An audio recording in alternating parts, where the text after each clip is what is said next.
I'll tell you something really kind of seemingly inconsequential, but I think it's okay for me to say this, but like something I've noticed typically, things that people I've interviewed that they ask to be removed are typically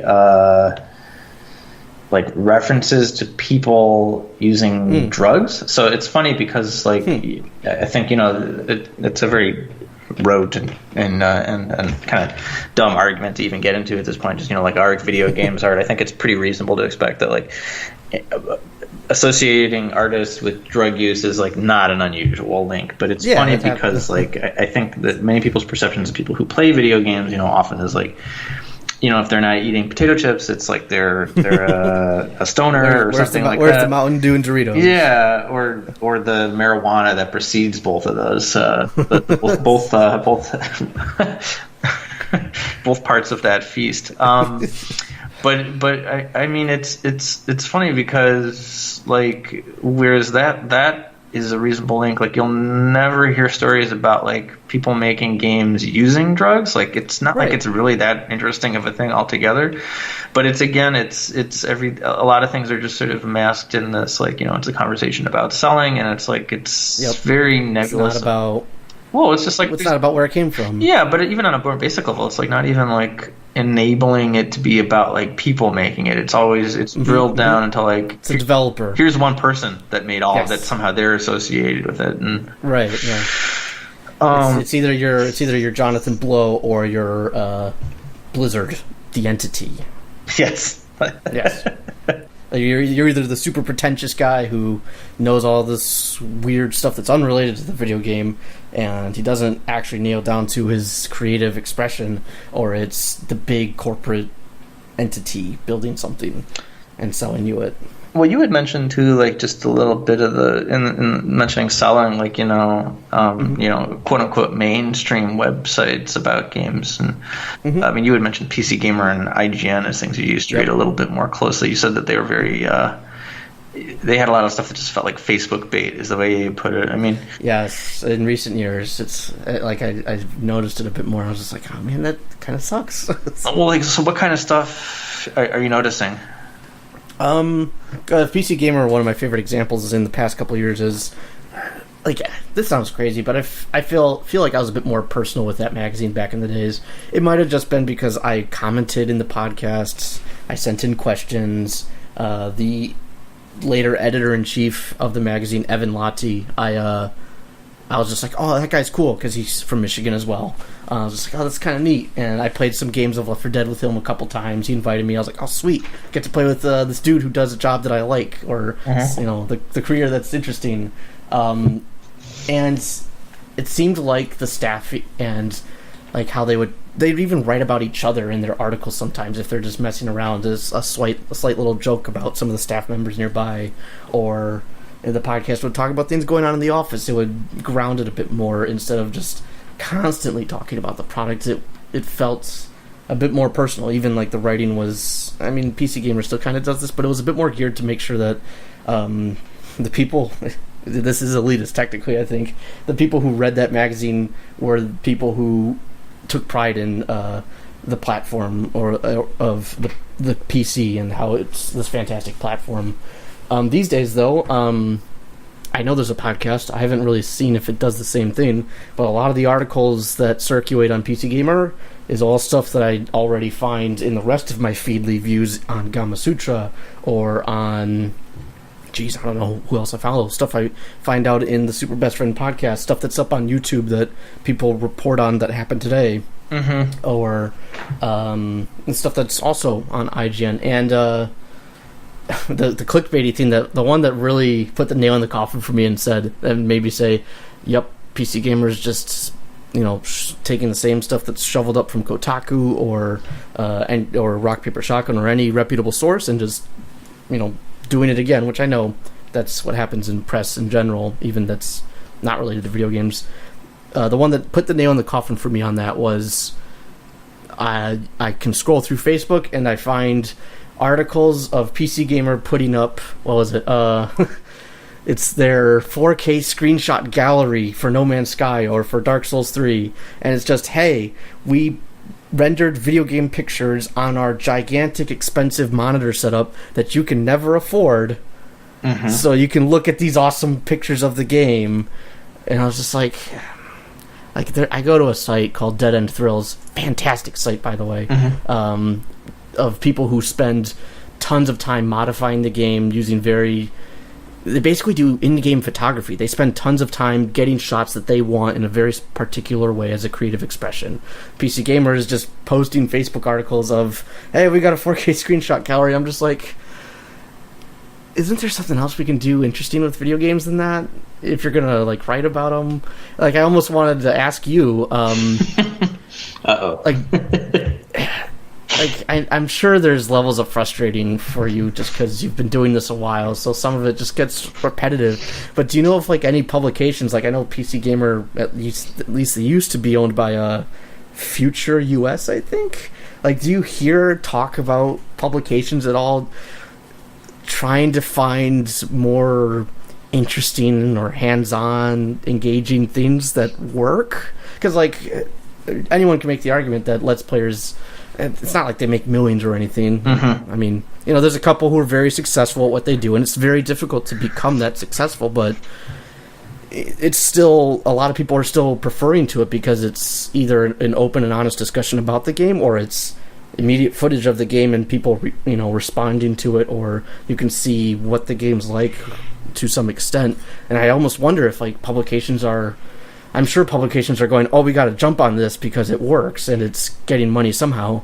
But I'm wondering if they're trying to think of ways to make it more interesting because, print, people will argue print is dead, or, everyone's making very little money off of circulating the same articles over and over again. Well, so there's a column that I can send you that I didn't write. It's from 2011. It's by this guy named Gene Weingarten. And he wrote about, and I swear there's not a month that goes by, and I knew I was going to refer to this in our conversation at some point, so this will be well, it's not bad for it being the end of September. Someone wrote in, and they had a question about, hey, I'm an aspiring journalist, and can you talk about branding? And I have a feeling it's kind of like a more exaggerated disparity in age than what we have, where he was a much older guy and the person asking, she was much younger than you are. Right. And so he basically wrote about just the kind of sacrifices and changes and just the way things have morphed at newspapers, at websites, at editorial outlets, where I'll just read you this quote here, and then I'll see what you say. But he says that, quote, narratives that disclose news or express opinion used to be called articles or columns, but are now universally referred to as content. It is as though all our words have become gauzy filler material, the pale fluff inside decorative throw pillows. Newspapers used to give readers what we thought they needed. Now, in desperation, we give readers what we think they want.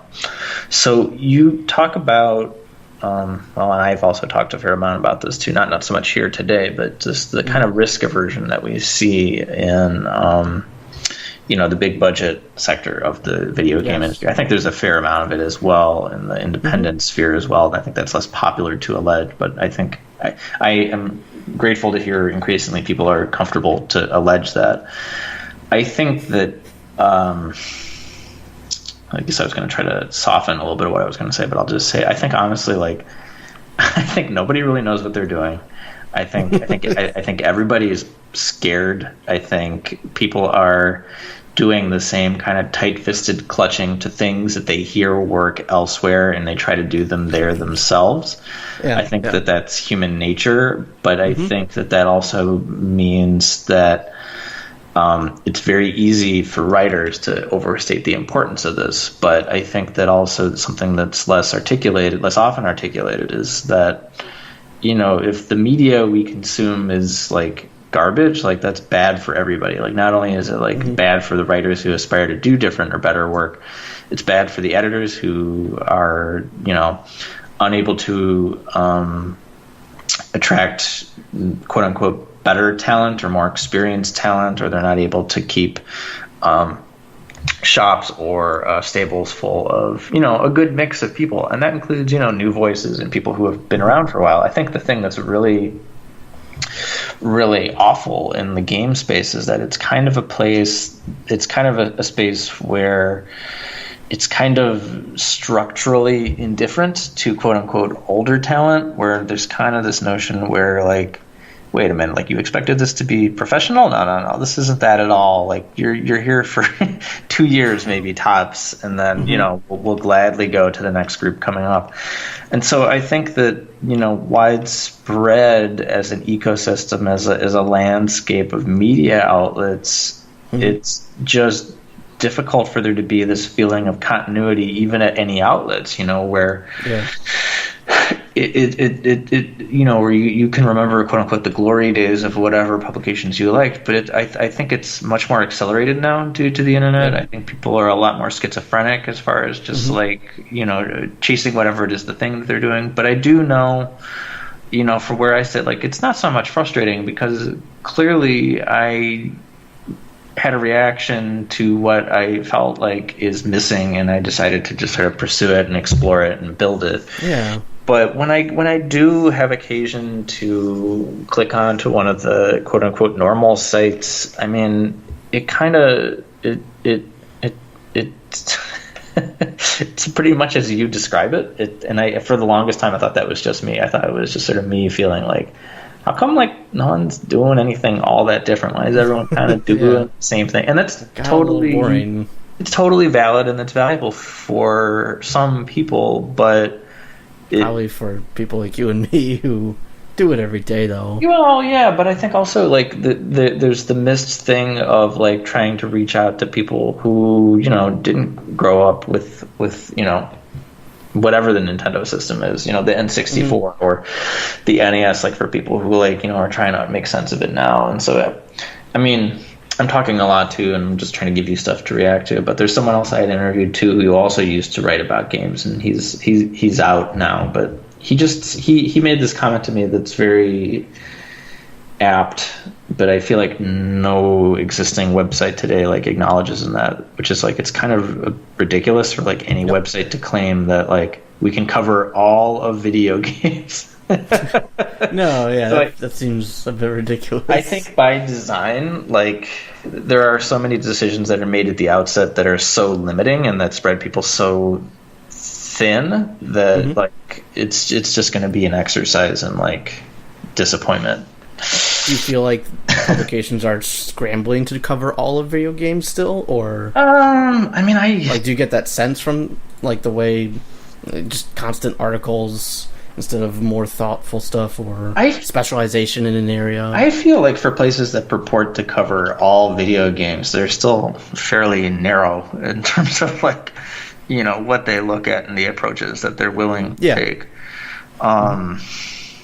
But I don't know. I mean, it's not like, I mean, I have an interview going up tomorrow, which, you can read whenever you get around to it. But just, I spoke to this woman who writes about games, and just, there's kind of this notion among a lot of writers in the space that, like, honestly, like the best thing that can be done to like, quote unquote, help further the medium or to help, is to just sort of like restart the notion of like games media, like just kind of like just divorce it from the notions of like what it used to be, just kind of like get rid of all the sites. I mean, I don't know, that's kind of like a nuclear option. Yeah, a little bit. Maybe like a I wouldn't even say it's like a younger person's mentality, but I think like if you are gonna like set out to destroy stuff, like you should have a plan for like, okay, well, what's a better thing, Yeah. So I'm reluctant to like quote unquote lay waste to any other sites because like I don't know, they have problems. Yeah, everything's gonna have problems, but I think it's when they don't acknowledge that they have problems, then it's like that creates other problems. So it's just it's complicated and it's fraught. I think there's some validity to what you're saying, what that person's slightly thinking about. A few years back, I took an economics class, and one of the economics is weird. It's not for me, but something the professor said that does still stick with me is it was this graph of the types of jobs that people had in America across the past probably century, I want to say, or maybe 50 years. Yeah, it was. I don't remember what the other type of job was, but essentially America's percentage of jobs that are service-based has increased like tenfold or an insane amount in the past 50 years or so. Mm-hmm. And the amount of, I don't remember what the other type of job was, but essentially people were like, these jobs are going downhill and they're not... there's less of them every year, but there's more of the service-related jobs, which he explained more or less it's a creative destruction type thing. It's a new type of job or a new type of field of work. Slowly doesn't kill, but the other one just slowly is not necessary anymore, or it's just not what we need to do. And I almost think like for games journalism or games press or coverage, just like how it's approached, I think it'll take care of itself ultimately. It's something that will, slowly kind of morph into what it needs to be. I think we're seeing some of that these days with the way Let's Players and YouTube channels kind of try to cover video games and discuss them in whatever. Typically, it's a multi-approach thing. Like they have a Twitch channel for live streams of old games so that they can discuss them or talk about them. They have the Let's Plays to cover the current trending games and to recommend them or not. And they have maybe a separate podcast or talk series on YouTube where they'll talk about the news. I really feel like it's something that slowly will take care of itself. I feel. I mean, everything is a reaction to what came before. I mean, I think it's true also that like some reactions do need catalysts, and some reactions do need like a little bit more attention so that they can have a bigger impact. But obviously, it's not a one size fits all type thing. For sure. I mean, here's a question: like when I don't know where on the internet you tend to hang out or what social media you're on and what you're not, but like when people hold up like a piece of video game writing as being very good and they're saying you must read this now, like what do you think that person is actually saying? Like what do they mean? I normally hang around Twitter. So I want to say, like, when people promote a channel or writing... I should clarify, when it's a thing they didn't write. When they didn't write. That's normally me. I'm normally the one doing that. Yeah. And people are just like, oh, okay. Yeah. They're like, maybe I'll look into it and I never hear back from them. Right. I think it just means that there's... Typically, I'm a bit more of a hopeful person, so I typically mean that person... see some validity to what is being written about to some extent.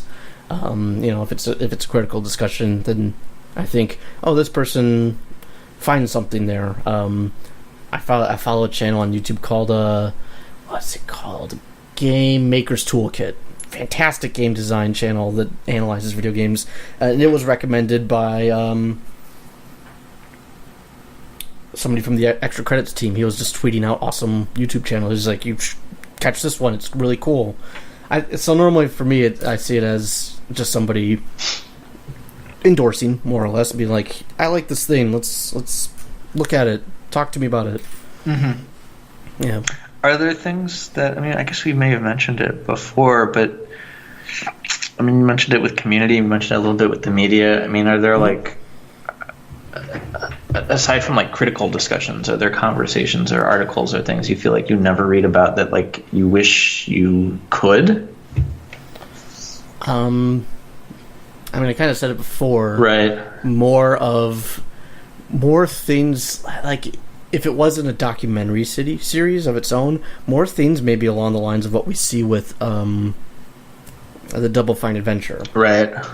That documentary that just lays out how this entire game was made. Maybe more stuff that more clearly talks about the process of a game getting made. These days, like, you don't know that a game is in development unless... very rarely do you know it's in development until there's something to show of it. Right. I remember reading one of your interviews a while back where there was somebody who, like, never got... like, his games kept getting canceled or something along those lines over and over and over again, or wasting 2 to 4 years of their life working on a project that never came to fruition. Nobody knew it ever existed, and the development companies just losing all this money. Like in the movie industry, you know what's slated, you know what the budget is, you know all this stuff about what's being made these days. You know who's writing or who's being asked for the writing, who gets fired from the writing team, or you don't always know the exact circumstances of like why a writer left, if the publisher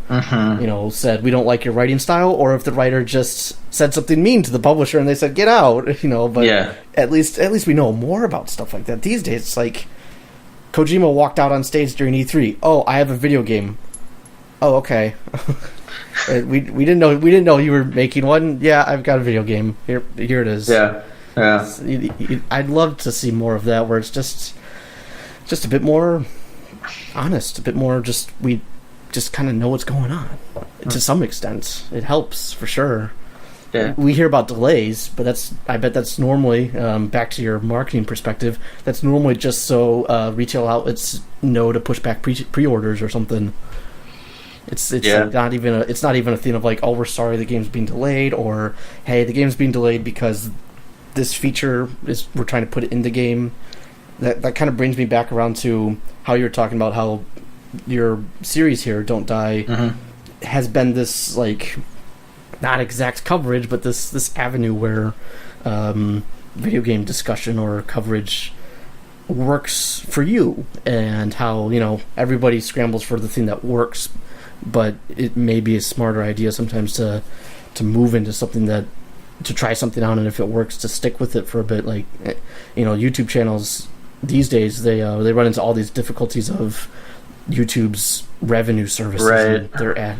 And so a lot of people just realize, they're like, you know what? I'm gonna make money if I hop over to Patreon, and people just like the thing I do. And you see the same thing with some, not all, developers on Kickstarter. I'm following. I backed Pathologic, the remake of Pathologic, and they're open and honest about why some things are taking a while, why it might take a bit longer, why they might release certain things a different way. They're like, oh, we're going to work on the board game first. Why? Well, it's easier, or it's something we can nail out really quickly and get done with while the rest of the game is in this stage of development. Wouldn't that be something for us to know to know that? Wouldn't it be something for us to know that Half-Life right now is in gameplay development, instead of like us wondering if it's in pre-conceptual development or if it's not even in development at all?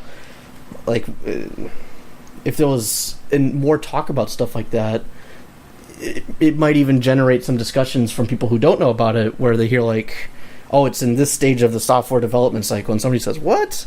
And then we get to talk about that more, and people get to understand more about video games, or what that might mean in the process. Even if a developer has to slide back in that process and go back to conceptual development. Borderlands did that.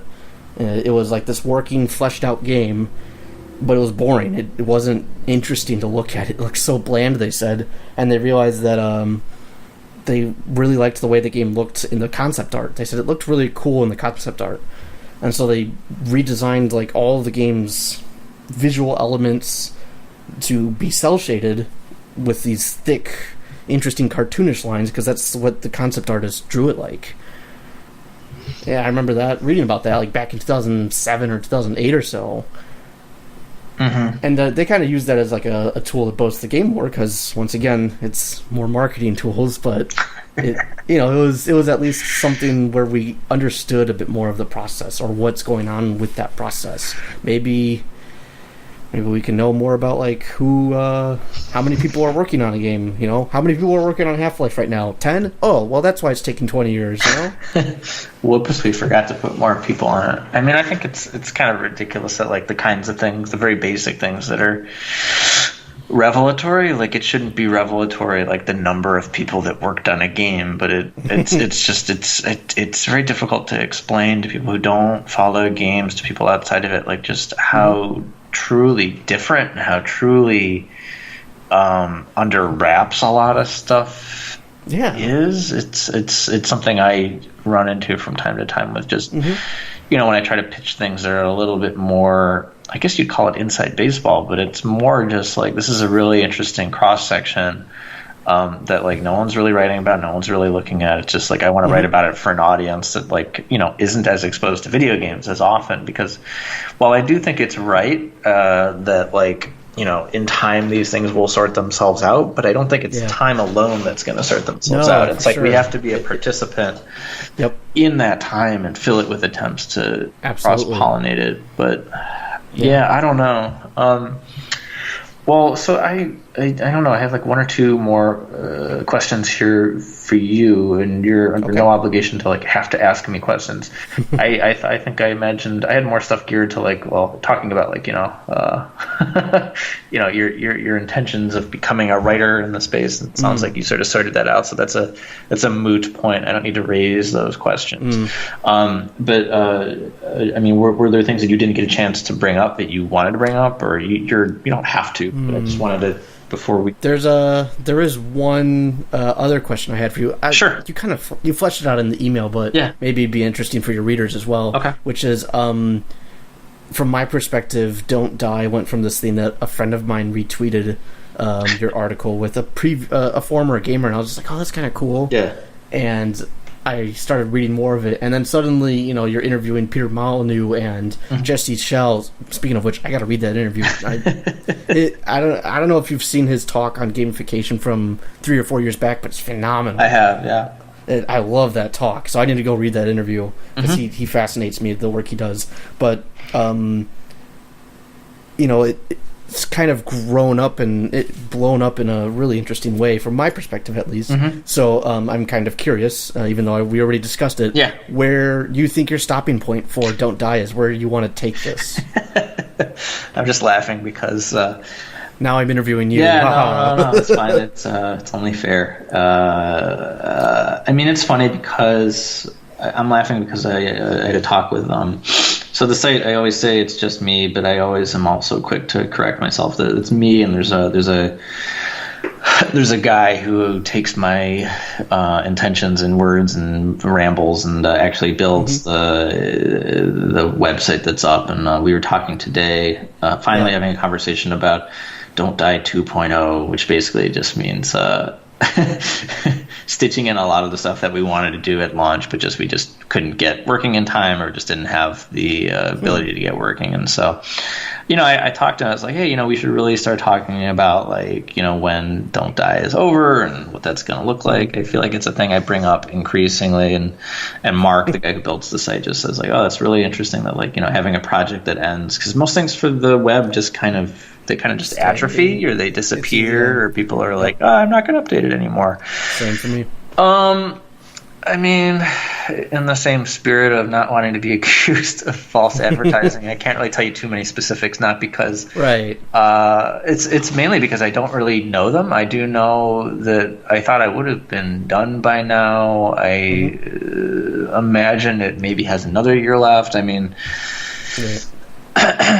people keep saying stuff like that, and it can just tend to keep creeping because I'm a curious person. There's a lot of things that I'm looking at with this. It's a very good platform to have types of conversations that I think are interesting, and that from what I hear are interesting for a lot of people online. I think it's more like I never wanted to get to a place where people are like, is he still doing that thing? I think it's a fantastic thing, though. Oh, well, thank you. I mean, it's weird because no one just suddenly wakes up and decides like, hey, I'm just going to talk to random people for a long time about what they make of video games. I mean, a lot of it was, I don't know if this will make it in or not, but a lot of it was just sort of it was a reaction to and sort of trying to orient and calibrate my brain, like just sort of in the wake of Gamergate stuff, of just like trying to understand like, okay, so a lot of people have a lot of really different ideas about like the game industry and how it works and why it is the way it is and why isn't it different. it's funny because I've organically felt like that was, I mean, it was never really the focus anyway, Gamergate, but it's just, in terms of internet, like that feels like 20 years ago now. So like I have an interview going up tomorrow and like there are a couple questions. I was like, oh yeah, I'm still like kind of interested in that stuff, but that's not really the point. And I guess it would be interesting to explore that more. But then like, I think for me, it's more,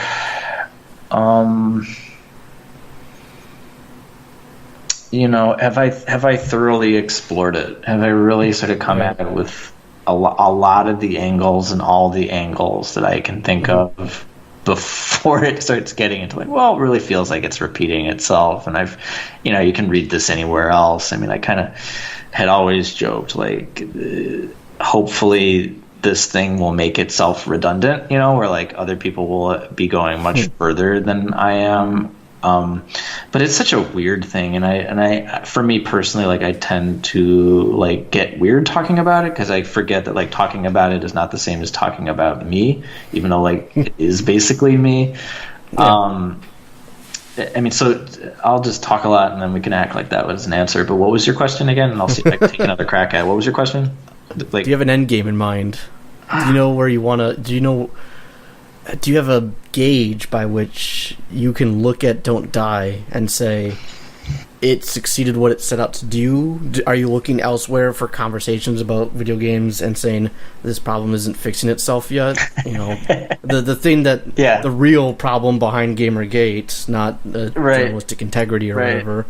You know, do you have a gauge to mark? Yep. I think I have a gauge. I don't think I believe in like things get fixed. I think it's like it's sort of like people more have the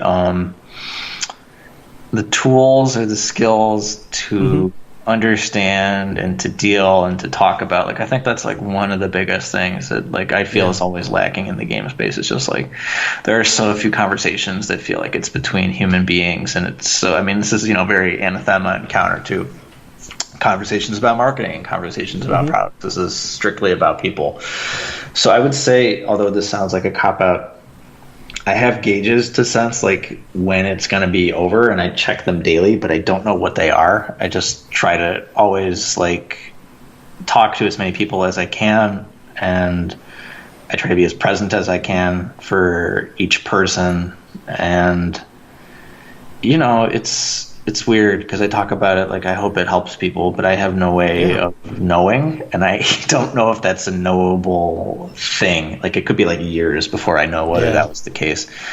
So, I mean, I think about how it's gonna end a lot, not in like a macabre way, but just in like I don't want it to atrophy. Like it should turn into something else, or it should like make its point, and it probably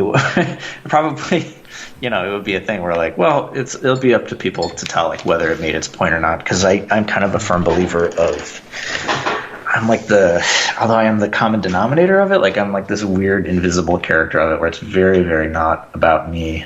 No, I agree. It's a weird thing to do.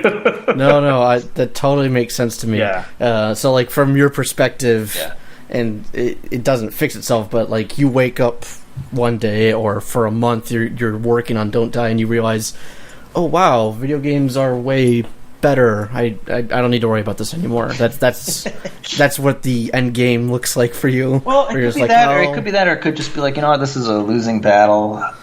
It's never gonna. Or it'll atrophy. Yes. Yeah. Well, I mean, it won't necessarily be me that atrophies. It'll just be like, well, this is just, you know, deaf ears, and I was born in the wrong century, and, and you know what, I had a good haul. But I think, I mean, I know how it'll end. I just don't know when it'll end, and I would have thought it would have been over by now. I could see it being at least another year, but it could probably be another. I mean, someone had asked me at GDC this year, like Tarn Adams, one of the Dwarf Fortress guys. I'd interviewed him, and that interview still hasn't gone up, and he was just like, so are you just gonna like do this forever? Are you just gonna like, because you're never gonna stop being curious, right? And I think about that often, so hopefully it's not just gonna be I'd love for it to be able to continue in that respect, where it's like it's, well, thank it's you. not necessarily needed, but it.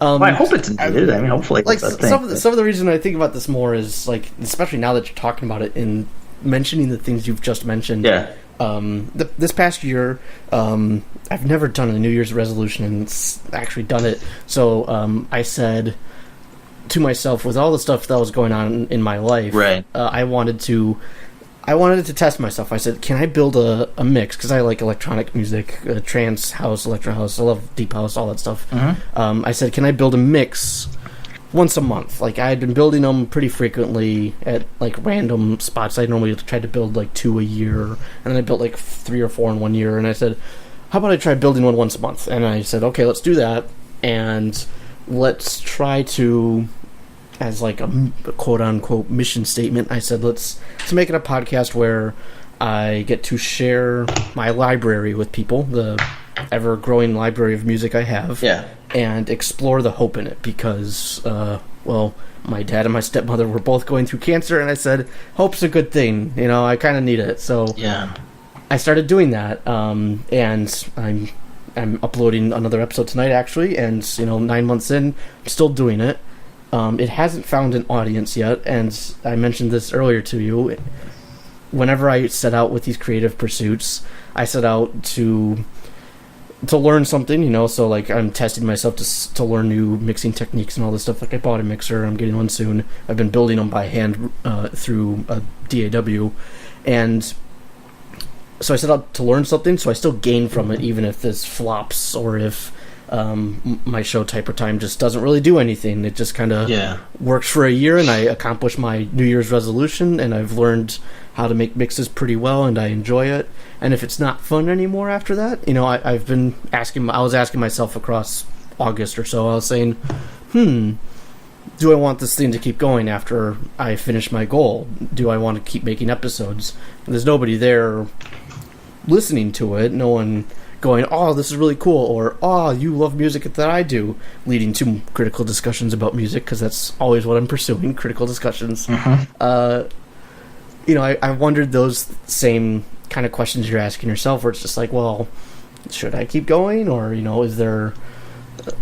Like, for me, this whole year has been very self-contained. Right. They both my stepmother and dad passed away, which means that, like, the whole exploration of hope is very fulfilled. It will be very fulfilled by December.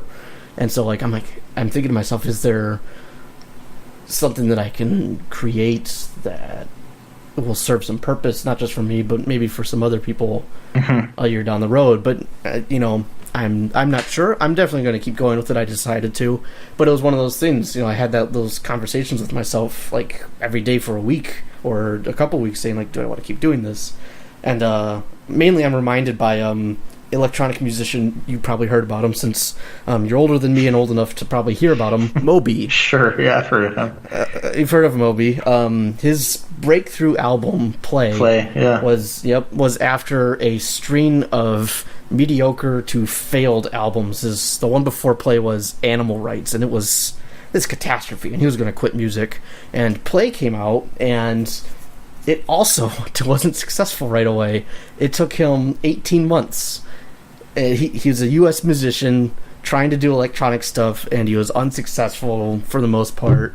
And then suddenly, 18 months later, after Play came out, which is way far past any time for an album to chart musically, it suddenly just blew up in the rest of the world. Not in America, but in the UK and just all around the world. Suddenly, Moby was this thing. It's like the world was suddenly ready for him, or the world was suddenly ready for his music, and that's kind of why it's like significant to people.